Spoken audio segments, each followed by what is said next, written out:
साथ ही ये भी हमने आपके बारे में सर्वे किया तो विपक्ष का जो है लगातार एक आरोप बना रहता है कि भाई संजय कमरो जो है वो लगातार स्ट्राइक करते हैं, आंदोलन करते हैं और जो है पैसा वसूलते हैं। तो इसमें आप क्या कहना चाहेंगे? कि मैं थोड़ा राजनीति को थोड़ा समझने का प्रयास कर रहा था। ये एक और सवाल उठता है कि आदिवासी मुख्यमंत्री होना चाहिए, इसमें आप क्या कहना चाहेंगे वोटिंग के हाँ, लिए? 17 हाँ, जो तारीख को वोटिंग होने वाला जी है, जी उसमें हम इनको यही कहेंगे कि गोंडवाना गणतंत्र पार्टी के को समर्थन करते हुए, जी जी गठबंधन को समर्थन करते हुए हमको एक मौका जी दिया जाए। गोंडवाना एक्चुअल में गोंडवाना इस धरती का ही नाम है। जी। और सवाल है आपसे कि आपका जो पार्टी है ये जो है मुट्ठी बांध के चुनाव के समय जो है कसम खवा के जो है वोट मांगते हैं, इस पे आप? इस बार हम चुनाव जीतेंगे, नंबर वाली तो बात ही नहीं है। अच्छा। जनता के कहने पर और जनता के हिसाब से ही हम काम करेंगे। समस्याएं तो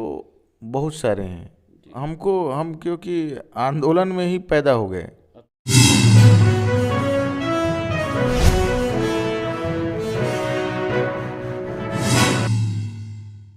जय हिंद, जय भारत, जय जोहार, जय छत्तीसगढ़। मैं अमित कुमार और आप सभी का स्वागत है टीजीबी मीडिया में। आज हम आए हैं विधानसभा क्रमांक 3 बैकुंठपुर विधानसभा में और अभी हमारे बीच उपस्थित हैं गोंडवाना गणतंत्र पार्टी के प्रत्याशी इंजीनियर संजय कमरो जी। तो सर्वप्रथम स्वागत है कमरो जी आपका। धन्यवाद। आपको भी और आपके दर्शकों को भी मेरा सादर सेवा जोहार और जय छत्तीसगढ़। अच्छा कमरो जी, मेरा सर्वप्रथम सवाल आपसे ये रहेगा, आपका जो प्रारंभिक जीवन रहा वो कैसा रहा? हमारा प्रारंभिक जो जीवन है वो एक्चुअल में मैं गांव और किसान का बेटा हूं। जी जी और चूँकि मैं भी एक प्राथमिक शाला अपने गांव से शुरुआत किया था, जी जी बगल से मिडिल, फिर अपन हायर सेकेंडरी के बाद जी जी मैं अपनी पढ़ाई जो है भोपाल एसबी पॉली भोपाल से किया हूँ, engineering diploma electronics and telecommunication से। इसके बाद जी चूँकि हम दादा मरकाम जी के विचारों से प्रभावित थे जी जी और स्टूडेंट लाइफ से भी हमारे गांव में एक दादाजी का आना जाना था। दादा हीरा सिंह मरकाम जी, जी जी जो राष्ट्रीय अध्यक्ष गोंडवाना गणतंत्र पार्टी के थे और पूर्व विधायक भी थे, उस समय विधायक थे। तो चूँकि मैं उनसे काफ़ी प्रभावित था, जी जी उन्होंने ये बात हमको लगा कि क्योंकि जितने अगर हम प्रशासनिक काम करते हैं जी जी तो एक तरह से वो गवर्नमेंट सर्वेंट ही होते हैं। सर्वेंट मतलब एक तरह से अधीनस्थ काम जी जी करना पड़ता है। लेकिन दादाजी का एक था कि अब या मालिक बनोगे या नौकर। तो हमको ये बात अपने दिल दिमाग में था बस गया बोलो। जी, कि हमको जनहित के लिए काम करना है और एक मालिक बनकर काम करना है। लोगों को भी ये बताना है कि आप इस देश के मालिक हो। चलो, ये तो आपका जीवन परिचय पूछे तो लगभग आपने सारा राजनीति सफर को वगैरह भी बता दिया, लेकिन मैं एक डीपली और जानना चाहूँगा। आपका पढ़ाई आप बता दिए, तो उस टाइम आपका रहन सहन कैसा था? एक्चुअल मिडिल क्लास के थे, कैसे थे? फैमिली बैकग्राउंड कहने का मतलब? ठीक है, हमारे यहाँ जो थोड़ा राजनीति से हमारे बड़े पिताजी जुड़े सरपंच हुए थे? थे, अच्छा 7-8 गांव का सरपंच था। तो चूँकि मैं थोड़ा राजनीति को थोड़ा समझने का प्रयास कर रहा था, तो हमारा रहन सहन एक किसान फैमिली का जो होता है, किसान जी जी जी, उसी के हिसाब से ही चला है। जिसके बाद हमने, मेरे लिए भी एक चुनौती था। हर माँ बाप चाहता है कि मेरा लड़का पढ़े, नौकरी करे। तो उस टाइम क्या बनना तो चाह रहे थे आप? इंजीनियरिंग तो हो गया आपका फिर? मेरा तो सबसे पहले तो मैं डॉक्टर बनना चाहता था। अच्छा, इसके डॉक्टर से इसके इंजीनियर बन बाद गया? हुआ क्या कि जहाँ मैं पढ़ाई कर रहा था जी जी वहाँ पे अचानक से टेस्ट दे दिया, तो मेरा जो उसमें सिलेक्शन हो गया। तो मैं इसके बाद भी नहीं जाना चाहता था। फिर उसमें जहाँ भी रहा हूँ मैं फर्स्ट क्लास ही रहा हूँ।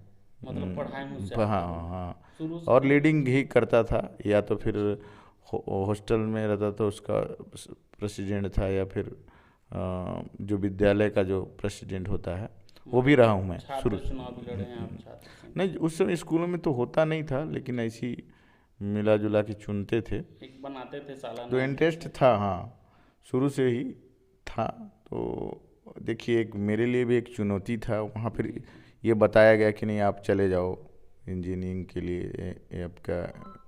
तो फिर मैं अपना कैरियर को वहाँ मोड़ा।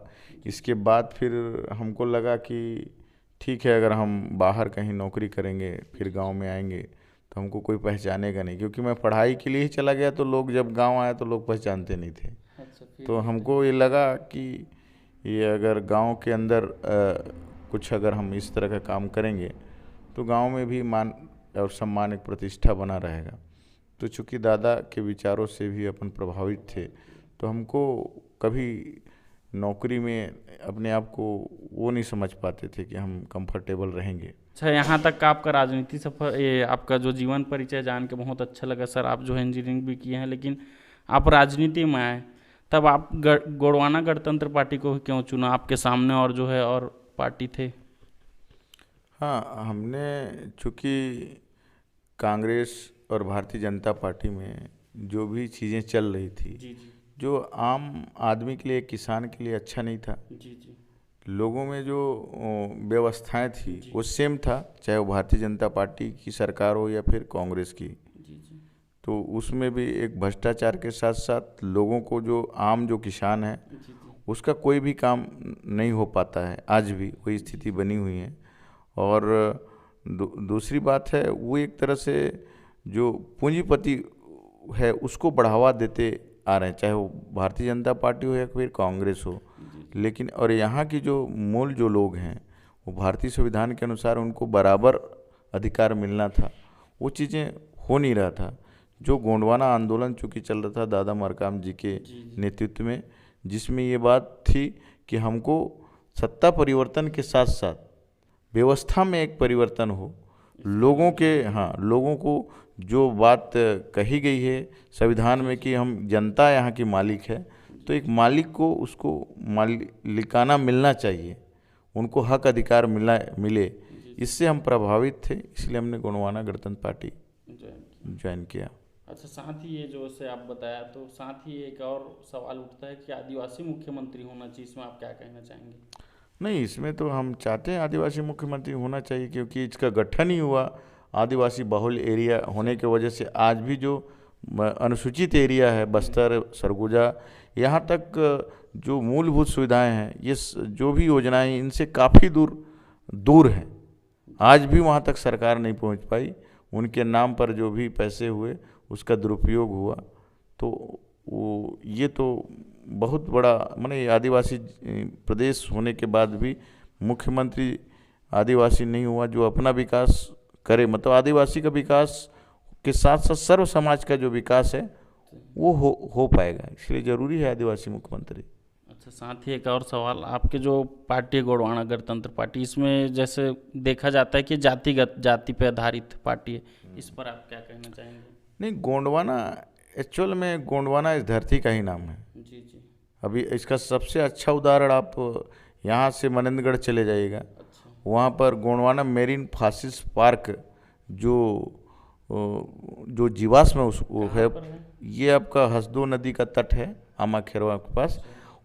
उनको वैज्ञानिकों ने उसको मतलब नाम दिया है, कोई हम नहीं बोल रहे हैं। जो गोंडवाना लैंड और अंगारा लैंड की बात जब होती है, पृथ्वी का जो उत्पत्ति की बात जब होगी, हिमालय पर्वत की उत्पत्ति की बात होगी, तो आप ये पढ़े होंगे कि जो 25 करोड़ पूर्व जो जीवाश्म है उसको भूवैज्ञानिकों ने ये सिद्ध किया है कि गोंडवाना कालीन है। इसलिए वो जितने भी आपके वो सबसे पुराने जो जीवाश्म पाए गए हैं उसमें एक मनंदगढ़ भी है। तो एक बहुत अच्छा उदाहरण है, आप वहाँ जाके देख सकते हैं। और रही बात गोंडवाना गणतंत्र पार्टी में, तो ये धरती के नाम पर है, जिसमें पूरा भारत ही नहीं और भी जो देश हैं वो भी शामिल हैं, सब आते हैं। तो इस धरती का ही नाम है और इस धरती में रहने वाले मूल लोगों को उनका हक अधिकार मिले, सब बराबर में चलें। तो आज भी हमारे पास काफ़ी हर समाज के लोग जुड़े हुए हैं। जैसे हमारे बीच में सम्मानीय राजा राम जाता जी, ये जिला के अध्यक्ष हैं जो हमारे साथ हैं, और बहुत सारे लोग जुड़े हुए हैं हमारी पार्टी से, चुनाव भी लड़ रहे हैं। DL भास्कर जी हैं, मनंदगढ़ से शेख इस्माइल जी चुनाव लड़ रहे हैं। ऐसे बहुत सारे हर वर्ग के लोगों को हमने टिकट दिया है। तो ये चूँकि लोग बीजेपी और कांग्रेस वाले ही बरगलाने का जो काम करते हैं। अच्छा, साथ ही एक और सवाल है आपसे कि आपका जो पार्टी है ये जो है मुट्ठी बांध के चुनाव के समय जो है कसम खवा के जो है वोट मांगते हैं, इस पे आप क्या कहना चाहेंगे? कसम तो वही खाते हैं जो झूठ बोलते हैं। अच्छा, तो गोंडवाना कभी या तो कसम खाती नहीं, संकल्प लेते हैं। तो क्या मुट्ठी बांधना एक अलग प्रक्रिया है। मुट्ठी बांधना मतलब एक संगठन का परिचय देना। ये दादा आप जो है पैदा अगर हुए हैं यहाँ पे कोई भी लोग, आप पता करेंगे मुट्ठी बांध के आते हैं। सही में। तो मुट्ठी बांध के मतलब के साथ मुट्ठी बांधना ऐसा नहीं नहीं, वो तो कांग्रेस बीजेपी वाले लोग करते हैं। वो अभी जाके दारू बांट रहे हैं और पैसा भी दे रहे हैं। तो किसी उनके भगवान का फोटो रखकर कसम खिला रहे हैं। तो ये बात तो हम भी सुने हैं, शायद आपको क्षेत्र में मिल भी गया होगा। पैसा दे रहे हैं, किसी उनके जो आराध्य जो चीज़ें हैं उनको पकड़ा कर उनको पैसा दिया जा रहा है और उसको कर रहे हैं। बाकी हमने क्या, हम तो जो संकल्प है, संकल्प तो हम किसी चीज़ का ले सकते हैं। कसम खिलाने वाली कोई बात ही नहीं है। कसम तो वही खाते हैं जो झूठ बोलते हैं। अच्छा, साथ ही अभी हमने आपके बारे में सर्वे किया तो विपक्ष का जो है लगातार एक आरोप बना रहता है कि भाई संजय कमरो जो है वो लगातार स्ट्राइक करते हैं, आंदोलन करते हैं और जो है पैसा वसूलते हैं। तो इसमें आप क्या कहना चाहेंगे? पैसा तो ये लोग वसूल रहे हैं, सरकार में रह के कमीशन खोरी कर रहे हैं। संजय कमरो इतना बड़ा बन गया है कि पैसा वसूलने लगा। बताइए, हम न विधायक हैं न हम कहीं मंत्री हैं, तो हम पैसा वसूलेंगे? आप तो बताओ। ये खुद वहाँ बैठ के भ्रष्टाचार मचाए रहे हैं। इनकी सरकार है जो गोबर घोटाला हो गया 14,000 करोड़ का। इसके पहले रमन सिंह का नान घोटाला हो गया। तो ये पैसा वसूल तो ये रहे हैं और हमको बता रहे हैं कि ये पैसा वसूलेगा। मतलब संजय कमरो बहुत बड़ा खजाने में बढ़ गया क्या? पैसा वसूलेगा? ये हम लोगों के 1 किलो चावल और 10 रुपये से सहयोग से इतना बड़ा आंदोलन, ईमानदारी का आंदोलन खड़ा किया गया है। और ये बता दीजिए, 15 साल कोई चुनाव हारने के बाद भी लगातार चले। एक बार चुनाव हारने के बाद कांग्रेस बीजेपी के लोग दोबारा नज़र नहीं आते हैं। तो हमने तो एक आंदोलन खड़ा किया है जिसमें लोगों का सहयोग है। हम तो खुद किसान घर से हैं, कोई पूंजीपति वाला नहीं है जहाँ पैसा वसूलने का काम करें। इन्हीं लोग करते हैं, आरोप किसी और के ऊपर लगाते हैं। अच्छा, एक और सवाल आपसे व्यक्तिगत रहेगा। आपसे एक व्यक्तिगत सवाल है, आप प्रत्याशी के रूप में नहीं है, एक आम जनता के अनुसार है आपसे। आपके अनुसार जनप्रतिनिधि कैसा होना चाहिए और वर्तमान चुनाव है 17 तारीख को, कैसा व्यक्ति को जो है चुनना चाहिए आम जनता को इस बार? नहीं देखिए, जनता को तो अपने जनता की जो आवाज़, एक तरह से यहाँ पे 1,67,000 मतदाता हैं, उनकी आवाज़ बन के उनका नेतृत्व कर सके, उनके समस्याओं को समझे, वो चाहते क्या, उनका विकास कैसे, उनका किस तरह से उनकी समस्याएं क्या हो, इस चीज़ को जानने वाला व्यक्ति होना चाहिए। जो कभी कुछ जानेगा नहीं, जैसे डॉक्टर अगर बीमारी ना जाने और वो डॉक्टर तो इलाज क्या करेगा? कोई मतलब करनी। हाँ, तो ये मान लीजिए एक लोकतंत्र में हम उनकी बातों को, उनकी समस्याओं को समझें, उनका एक नेतृत्व करने का जो मौका है वो वैसा व्यक्ति चाहिए। बाकी टिकट लेके आ गए, चुनाव लड़ गए धन बल से और पता चले 5 साल गायब रहे, पब्लिक परेशान हो।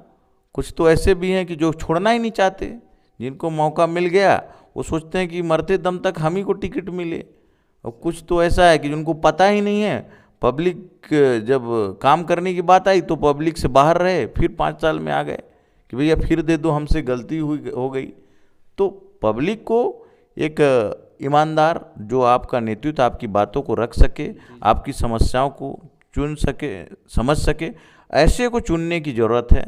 ना कि किसी पार्टीवाद, किसी का दबाव, किसी प्रेशर में आके, क्योंकि जनता ही इस देश का मालिक है। जनता के खून और पसीना से नोट बनता है तो ये सरकार चलती है। तो सरकार जनता से तो कोई बड़ा चीज़ है नहीं। तो जनता को ये बातों को समझकर करना चाहिए, इनके बहकावे में नहीं आना चाहिए। यहाँ तक का राजनीति सफर? हाँ, इसमें सबसे पहले मैं प्राथमिक सदस्यता लिया भोपाल से आने के बाद। इसके बाद चूँकि मुझे थोड़ा सा बाहरी आबहवा और के बारे में पता था, तो तो जब यहाँ चालू किया तो उस समय उस लेवल के कार्यकर्ता नहीं थे। तो जब हमने चालू किया कई परेशानी भी हुई, आंदोलन और कुछ छोटी छोटी जो समस्याएं हैं उसको लेकर जब हम जाते थे तो उससे ही सीखते गए। कहीं गलतियां हुई और कभी चीज़ें हुई तो हम सीखे, उसमें दादा का एक मार्गदर्शन रहता था, हम पूछ भी लेते थे। तो इसके बाद जब मैं जिला का सचिव बना तो पूरे लोग मतलब पूरे ज़िले में लोग जानना चालू किए कि कौन है संजय कुमार। हाँ, इसके बाद फिर मैं जिला का अध्यक्ष बना।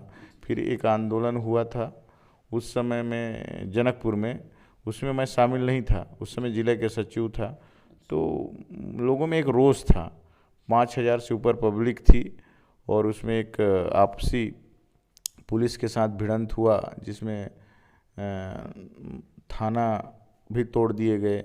और इस हाँ मतलब दोनों के बीच में जब हुई थी तो हुआ कि एफआईआर हुए। चूँकि मैं उस समय नहीं था वहाँ, फिर सबको बाहर निकलवाया, मैं सब तो अंदर हो गए थे। फिर इसके मेन कौन था, किसके नेतृत्व में? उसमें हमारे जिलाध्यक्ष उसमें पवन कुमार नेटी जी थे, उनके नेतृत्व में हो रहा था और वहाँ के लोकल जो लोग थे। इसके बाद से फिर 2009 का चुनाव था जिसमें हम लोगों ने जो वहाँ का लोकल लीडर था यशवंत सिंह मराबी जी, उनको दादा ने टिकट दिया था। तो जो इसी 2-4 सप्ताह पहले वो भी बाहर आए थे। हमारे यहाँ भी एक सरपंच जी मांग कर रहे थे टिकट का, तो हम लोगों ने उसको अपने नेतृत्व में उसको चुनाव लड़ाए। तो ये शुरुआत हुआ, कम से कम 9-10 हज़ार वोट हर विधानसभा में आया था, भरतपुर और यहाँ, इससे शुरुआत हुई। फिर थोड़ा कारवा बढ़ते गया और हम लोगों को भी एक विश्वास, लोगों को पब्लिक का समर्थन मिलते चला गया। तो 2013 में मैं खुद चुनाव लड़ा तो 17,500 लोग यहाँ पर हमको समर्थन किए थे और 18,000 आपका सोनत भरतपुर था। और उस समय मैं एक जिला का अध्यक्ष भी था और लगभग समथिंग 9-10 हज़ार के आसपास मनेंद्रगढ़ में भी हमको समर्थन मिला था। तो ये स्थिति थी। इसके बाद भी हम लोगों ने कई मुद्दे में करते रहे। तो आप कभी थाना वाना गए हैं, जेल कभी गए हैं? हाँ, मैं इसके बाद बताऊं कि भाई जब हम लोगों ने ये काम किया तो जिला पंचायत का एक चुनाव हुआ जिसमें हमारे 3 सीट जीत कर आए और लगभग 3 सीट पर सेकेंड पोजीशन में थे। तो उस बार हमारी जो मिसेज भी चुनाव जीत कर आई थी, तो हम उस बार जिला पंचायत का उपाध्यक्ष बनाने में सन कौन सा रहा होगा? सन ये 2013 के बाद जो चुनाव हुआ था पंचायत के 14-15 में, तो जिला पंचायत के उपाध्यक्ष भी बनाए थे और कई जगहों पे सरपंच और जनपद सदस्य भी बने। तो इसके बाद लोगों को लगने लगा, विपक्ष में उसमें भारतीय जनता पार्टी की सरकार थी, तो हमको हमारे ऊपर भी एक फर्जी मामला बनवा दिया गया था।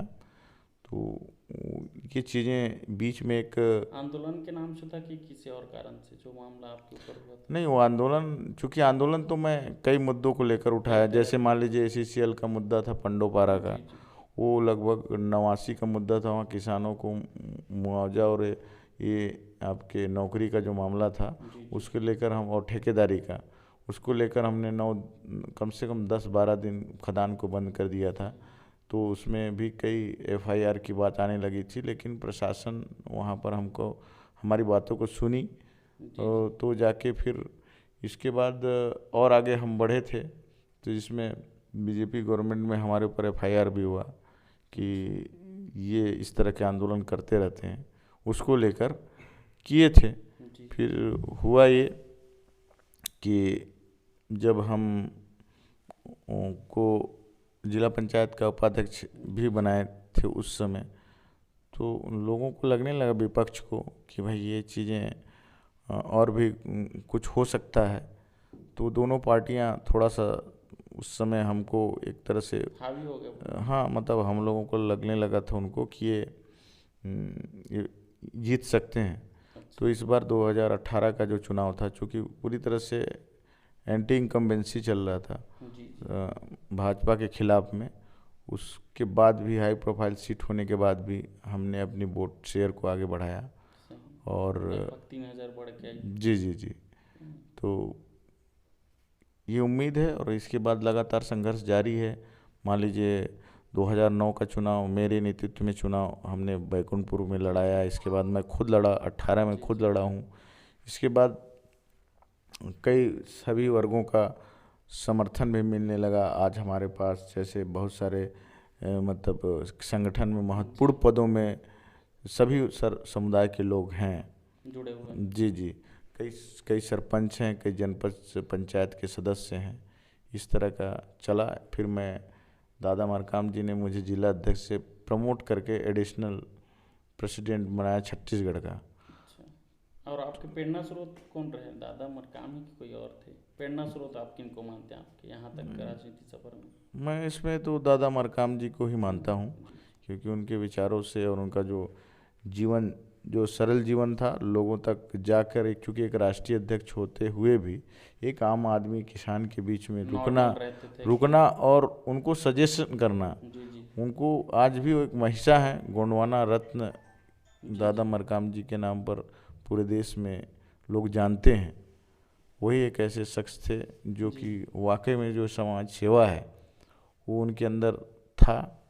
और आज भी हमारे यहाँ जो लोग भी उनके संपर्क में आए वो भगवान से कम नहीं है। ये बात लगभग सब जुड़े हुए हैं कि? जी, सभी जुड़े हैं, कोई हर समाज के लोग जुड़े हैं। क्योंकि टीचर थे, उनके कई लोग नौकरी में एसपी, कलेक्टर, आईजी तक लोग रहे और वो सम्मान करते थे। चलो, ये तो बढ़िया लगा आपका जीवन परिचय जान के यहाँ तक का। और आपके व्यक्तिगत बारे में एक और एंडिंग में क्वेश्चन करेंगे। हाल ही में वर्तमान चुनाव है, 17 तारीख को वोटिंग होने, तो क्या कैसा माहौल है, कैसा स्थिति है अभी आपके विधानसभा में? यहाँ पर हमारा तो सबसे पहले तो बहुजन समाज पार्टी और गोंडवाना गणतंत्र पार्टी का अलायंस हुआ है 25 सितंबर को। हाँ, 25 सितंबर को। जी। इससे क्या है, जो कार्यकर्ता, जो समान विचारधारा के कार्यकर्ता थे, जी। उनका भी सपना था कि मानवर कांसीराम जी का जो सपना था, दादा मरकाम जी का सपना जो था कि मानव मानव एक समान और सबको शिक्षा सबको काम, ये जो उनका मेन विजन था, उसको लेकर बहुजन समाज पार्टी के लोगों ने भी काफ़ी मेहनत किया। और साथ में भी बहुत सारा समानताओं के साथ कभी कभी हम लोग एक दूसरे से मिलते थे। तो इनका भी काफ़ी संघर्ष रहा है और इसलिए छत्तीसगढ़ में ज़रूरी था। और इस गठबंधन के हो जाने से एक कार्यकर्ताओं में उत्साह बना और उत्साह आया है, जिससे लोगों के अंदर एक कॉन्फिडेंस आया है कि हम अगर किसी भी चीज़ को हम लंबे समय तक काम करते हैं और एक लक्ष्य निर्धारित करके, तो निश्चित है कि उसका रिजल्ट आता है। चाहे आप अपने क्षेत्र की बात कर लीजिए, कोई भी क्षेत्र हो, तो ये काम हम लोगों ने, पार्टी ने भी किया है। मेरा तो 15 साल का संघर्ष आप देख ही रहे हैं। ये बहुत सौभाग्यशाली मानता हूँ कि मैं एक युवा समय में आ गया, पढ़ाई के बाद जस्ट यंग में आया। आज भी 42 का हूँ और 2 बार, ये तीसरी बार चुनाव लड़ रहा हूँ। तो ये मैं अपने आप को सौभाग्यशाली समझता हूँ। और लोगों का समर्थन चूँकि भी मिला, लोगों ने सहयोग किया, तब तक यहाँ मैं पहुँच पाया हूँ।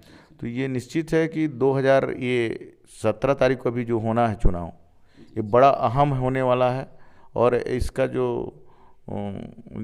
एक मतलब लोग जो समझ नहीं पा रहे हैं कुछ लोग, तो एक अप्रत्याशित जो है रिजल्ट रहेगा, जिसमें हम आश्चर्यचकित रहेगा। जी।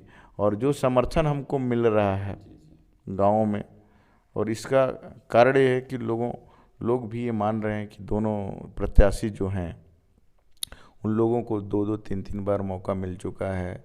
और अभी बीच में अंबिका सिंह देव जी वर्तमान की जो विधायक हैं, उनको भी लोगों ने मौका दिया, उनके आते ही उनको मौका दे दिया। तो इसके बाद भी जो उम्मीदें थी वो हुआ नहीं।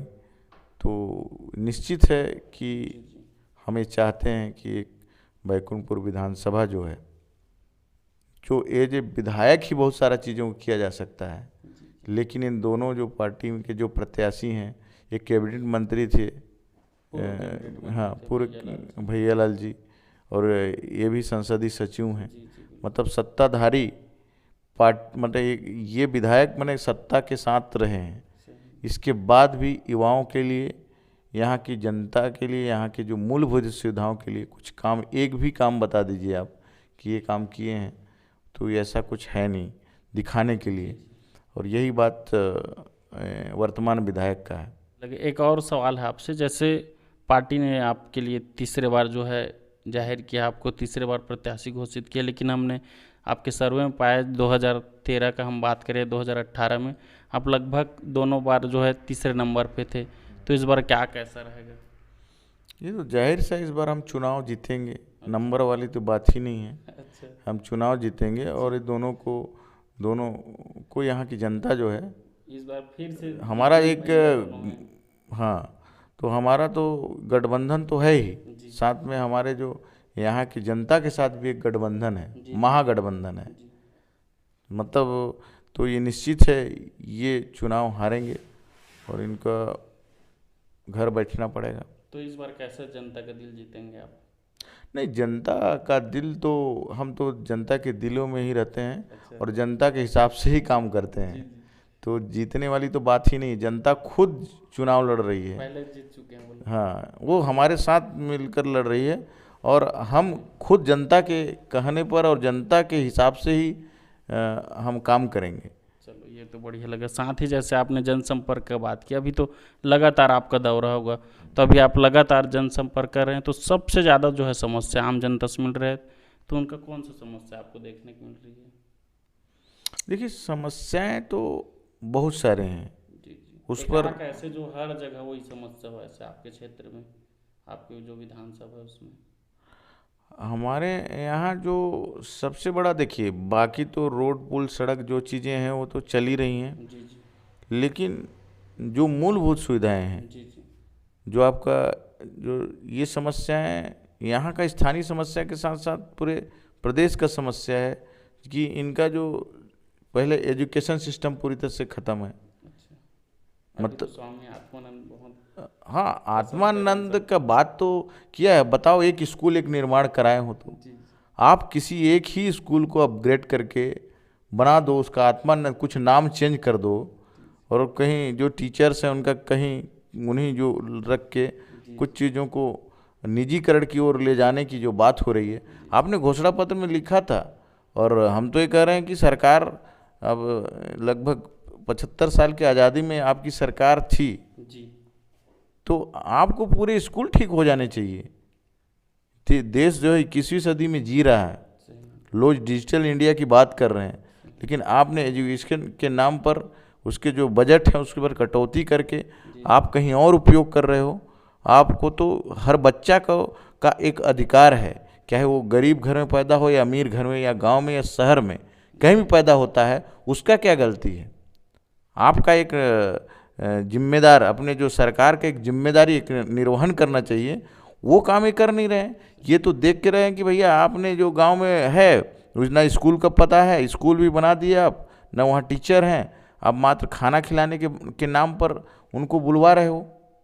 तो ये चीज़ें खत्म हो जाना चाहिए। शिक्षा के बारे में होगा, और कौन कौन सी समस्या? स्वास्थ्य भी वही हाल है, स्वास्थ्य विभाग, स्वास्थ्य में भी आप बता दीजिए इनके ज़िले में कोई अच्छा, जब वहाँ जिला में पहुँचने के बाद सही इलाज हो जाए। उनके जितने भी दवा हैं, आप पैरासीटामॉल को खा लीजिए, आपको बुखार नहीं उतरेगा।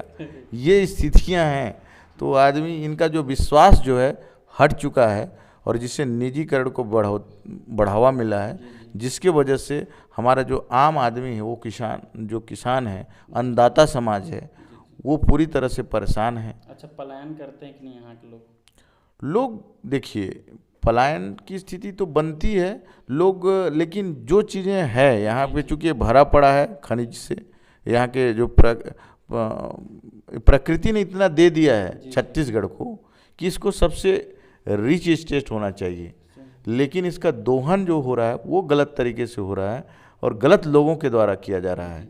हम तो ये कह रहे हैं कि भाई कोरिया जिला में ही इतने खनिज संपदा हैं कि इसको अगर सही तरह से उपयोग किया जाए तो यहाँ का कोई गली, कोई रोड, कोई मतलब कोई स्कूल और स्वास्थ्य इसके लिए पैसे की कमी नहीं होगी। अच्छा, साथ ही एक और मन में सवाल उठ रहा है, जब हमने आपके बारे में यहाँ सर्वे किया तो ये भी पाया आप जो है लगातार आए दिन कभी भी जो है मैदान में उतर जाते हैं और आंदोलन करते हैं, तो ये प्रेरणा आपको कहाँ से मिला, कैसे आंदोलन करना है आम जनता के लिए? ये प्रेरणा तो हम क्योंकि आंदोलन में ही पैदा हो गए, ऐसा है। गोंडवाना आंदोलन में ही, क्योंकि गोंडवाना एक आंदोलन के रूप में ही शुरुआत हुआ था। तो चूँकि अभी तक हम तो सरकार में गए ही नहीं, ना हमको आम जनता के द्वारा जो समर्थन है इतना ज़रूर मिला है, लेकिन हम सरकार के अंदर या फिर जो बड़ा जो प्रतिनिधि होता है विधायक वाला जैसे हैं, वहाँ तक हमको मौका मिला नहीं। हम तो हमेशा जो भी चीज़ें पब्लिक की आवाज़ को आंदोलन के माध्यम से रखते रहे संवैधानिक ढंग से, और यही सबसे बड़ा बात है कि हमको भी बिना मेहनत का मतलब किसी कुछ मिल जाता है ना तो कुछ करता नहीं, लेकिन हमने भी पब्लिक के बीच में ही रहकर सीखा है और उनकी समस्या क्या है। अब हम चूँकि इतना लंबे समय से संघर्ष कर चुके हैं तो पब्लिक को भी लगने लगा है कि इनको मौका देना चाहिए, और हमको भी लगने लगा कि हमको अब तो मौका दे दो। आम जनता जुड़ रहे हैं, बोलो अभी। जी जी जी। अच्छा, साथ ही ये भी जानना चाहेंगे, अंतिम सवाल भी रहेगा आपसे, अगर आपको बहुमत मिलती है, अगर जनता आपको चुनती है, तो सर्वप्रथम अगर आप विधायक बन जाते हैं तो सर्वप्रथम आप अपने विधानसभा में कौन सा कार्य करेंगे? सबसे पहले तो मैं युवाओं के लिए रोजगार के अवसर, हाँ, उसका जो अवसर हो, उत्पन्न हो, रोजगार कैसे, इसके लिए हम काम करना चाहते हैं। क्योंकि जिस तरह से कोरिया जिला में का विभाजन के बाद जो स्थितियां बनी हैं, आज चाहे जो भी घोषणाएं कर लें बघेल जी, लेकिन स्थिति अभी मैं सुनने में आया है कि आज कुछ घोषणाएं किए हैं, लेकिन वालिंग किए हैं 15,000 प्रति वर्ष मिलेगा महिलाओं को। तो बताइए, आपको दे देना चाहिए ना, आप घोषणा क्यों कर रहे हो? तो ये जो इनकी जो भी नियत है, इसको लोगों को समझ में आ गया है, इसलिए ये अभी भी डरे हुए हैं कि हम कुछ भी लॉलीपॉप दे के पब्लिक से, तो इससे पब्लिक समझने लगी है इनको। तो मेरा कहने का मतलब है, जिला विभाजन के बाद जिस तरह से इस जिले का, इस विधानसभा का स्थिति बना हुआ है, जिसमें लोग खुद अपने आप को समझ नहीं पा रहे कि हम कहाँ हैं। यहाँ कोई इन्वेस्टमेंट करना चाहता है, इसके बाद भी इस ज़िले में दो तीन माइंस हैं, उस माइंस के बाद भी आज भी लोग यहाँ कोई रोजगार डालना नहीं चाहता। कोई युवा व्यवसायी है, चाहता है कि चलो मैं कुछ व्यवसाय करना चाहता हूँ, 15-20 लाख 50 लाख जो भी हो इन्वेस्टमेंट करवा दें, या तो लोन लेकर ही कर लें, लेकिन उनको ये कॉन्फिडेंस में नहीं है कि हमारा चल पाएगा कि नहीं चल पाएगा। आज भी व्यापारी हैं, उनके पास आप जाकर पूछिएगा तो, क्योंकि इसका कोई इनके पास कोई सिटी प्लानिंग नहीं रहा कि हम व्यवसायिक क्षेत्र कहाँ रहेंगे, औद्योगिक क्षेत्र कहाँ होगा, जो हमारी बड़े संस्थान हैं वो क्या क्या होने चाहिए, जिससे यहाँ का जो शिक्षित जो युवा है वो एक व्यवसाय की ओर कैसे जाए, उनको उस तरह का माहौल कैसे मिले। तो हमारा फर्स्ट प्राथमिकता रहेगा कि शहर से लगा जो क्षेत्र है वहाँ पर उसको औद्योगिक क्षेत्र बनाना, और वहाँ पे युवा जो लोग हैं जो उद्योग करना चाहते हैं, बिजनेस डालना चाहते हैं, उनको ज़मीन और बिजली पानी उपलब्ध कराते हुए आर्थिक सहायता के साथ कम से कम ज़्यादा से ज़्यादा उद्योग वहाँ पर डलवाया जाए, जिससे कम से कम 5,000 से ज़्यादा लोगों को रोज़गार मिल सके।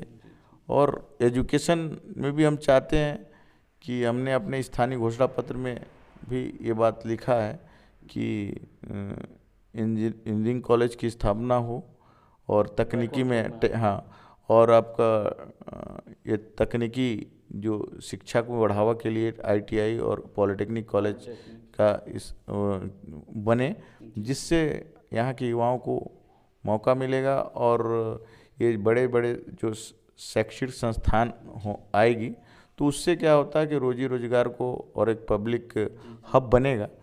तो ये हम चाहते हैं कि जो बैकुंठपुर का नाम है, जिस तरह से वो बैकुंठ लोगों को लगे, क्योंकि शांत एरिया है कि लोग बहुत अच्छे हैं, और एक खनिज संपदा से भरा हुआ है, प्राकृतिक सौंदर्य से भरा हुआ है। हमने तो कहा कि वो राष्ट्रीय उद्यान को जोड़कर अगर हम बैकुंठपुर से जोड़ देते हैं तो एक तरह से विश्व स्तरीय पर्यटक स्थल बनाया जा सकता है, जिससे लोग यहाँ पर पर्यटक जो होते हैं उनको आकर्षित करके हमारे बहुत सारे होटल के बिजनेस हैं उसको बढ़ाया जा सकता है। अच्छा, चलो ये तो बहुत अच्छा लगा कि आप युवाओं के लिए रोजगार सोच रहे हैं और साथ ही साथ जो है इसको पर्यटन स्थल बनाना चाह रहे हैं। एक और मन में मेरा सवाल उठ रहा है, अगर आपसे कोई पूछे गोंडवाना गणतंत्र पार्टी जो है उसका मुख्य उद्देश्य क्या है, तो आप क्या कहना चाहेंगे इस पर? देखिए, मुख्य उद्देश्य ये है कि ये जो मूल लोग हैं, जो गांव के लोग हैं, जी, गांव में सारी सुविधाएं उपलब्ध हो जाए, क्योंकि लगभग आपके 80% लोग जो है गांव में निवास करते हैं। तो उनको एक हक अधिकार एक बराबर हो, जिस तरह से भारतीय संविधान में जो सबको हक अधिकार बराबर दिया गया है ना, तो ये गोंडवाना गणतंत्र पार्टी का यही मैं पहले बताया कि मानव मानव एक समान और सबको शिक्षा सबको काम, मतलब सबको बराबर काम मिले और कोई भेदभाव ना हो, एक समतामूलक समाज बनाने की जो बात है वो गोंडवाना गणतंत्र पार्टी का विचारधारा है। अच्छा, चलो एक और सवाल, अगर आपके मन में कुछ बात छूट रहा होगा तो आप हमारे मीडिया के माध्यम से आम जो हमारे जनता हैं जो दर्शक हैं उनको आप क्या संदेश देना चाहेंगे? फिलहाल तो हम यही संदेश देंगे कि भाई 17 की वोटिंग, हाँ 17 जो तारीख को वोटिंग होने वाला है उसमें हम इनको यही कहेंगे कि गोंडवाना गणतंत्र पार्टी के को समर्थन करते हुए, गठबंधन को समर्थन करते हुए हमको एक मौका दिया जाए, ताकि हम युवाओं के लिए, मैं खुद युवा हूँ तो युवाओं के बारे में कुछ कर सकूँ, यहाँ के किसानों के हित में कर सकूँ और आम जो लोग हैं उनके हित में सेवा कर सकूँ। अच्छा, युवा का आप जिक्र कर रहे हैं बार बार, तो अगर युवा का आप मोटिवेशन करना चाहेंगे मीडिया के माध्यम से तो क्या कहना चाहेंगे 2 लाइन में अगर कुछ? युवा जिस भी क्षेत्र या स्टेट या देश के युवा अपने विकास के लिए अगर वो सामने आ जाता है, उस क्षेत्र का, उस समाज का और उस देश का जो है परिवर्तन होके रहता है। यही हम चाहेंगे कि युवा अपने विकास के लिए, अपने लिए सामने आए, दबे नहीं। और इसी के लिए हम लोगों को यही चाहेंगे कि युवा चाहे राजनीति में आना चाहता है वो खुल के आए, किसी क्षेत्र में आना चाहता है, लेकिन युवा शक्ति को जो भी नज़रअंदाज किया है तो उस समाज को बहुत क्षति हुआ है। तो हम ये चाहते हैं कि युवा शक्ति ही देश के भविष्य हैं, तो ये आगे आएँ, चाहे राजनीतिक रूप से भी जागरूक हों, तो किसी भी रूप में युवा जो है बढ़ के आए। चलो कमरो जी, आपसे बात करके बहुत ही अच्छा लगा और अपना कीमती समय देने के लिए बहुत बहुत धन्यवाद आपका। ठीक है, आपको भी और आपके चैनल में जो दर्शक देख रहे हैं उनको भी मेरा सादर जोहार और प्रणाम करता हूँ। चलो धन्यवाद। तो साथियों, आज हमारे बीच थे विधानसभा क्रमांक 3 बैकुंठपुर से प्रत्याशी गोंडवाना गणतंत्र पार्टी के संजय कमरो जी, और उम्मीद है कि इनके जो कहानी, इनका जो जीवन परिचय और इनके जो आज हमने इंटरव्यू लिया है, कहानी जो आपको काफ़ी पसंद आए। और इसी उम्मीद के साथ ऐसे ही न्यूज़ और ऐसे ही खबर के लिए बने रहें TGB मीडिया के साथ। मैं अमित कुमार, धन्यवाद।